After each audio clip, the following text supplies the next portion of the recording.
दोस्तों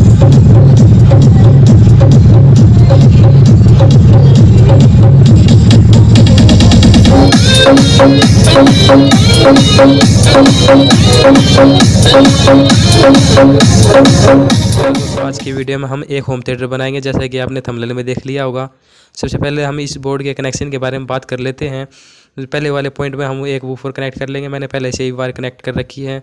सेकंड वाले पॉइंट में हम 12-0-12 का एक ट्रांसफार्मर लगाएंगे और अगले पॉइंट में हम बेस के लिए एक पोटेंशियोमीटर लगाएंगे और इससे अगले में हम ट्रिबल के लिए एक पोटेंशियोमीटर कनेक्ट करेंगे। इससे अगले में हम एक वॉल्यूम को कम ज़्यादा करने के लिए पोटेंशियोमीटर कनेक्ट करेंगे और इससे अगले में हम स्पीकर के पोटेंशियोमीटर को कनेक्ट करेंगे। और ये आपको लास्ट वाला पॉइंट दिख रहा होगा, इसमें हम ब्लूटूथ कार्ड के कनेक्शन करेंगे। यदि आपने इस बोर्ड के कनेक्शन की पिछली वाली वीडियो नहीं देखी तो आई बटन में इसका लिंक दिया गया है, सबसे पहले उसको आप वॉच कर लीजिए और कनेक्शन को समझ लीजिए।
Run 3 minutes.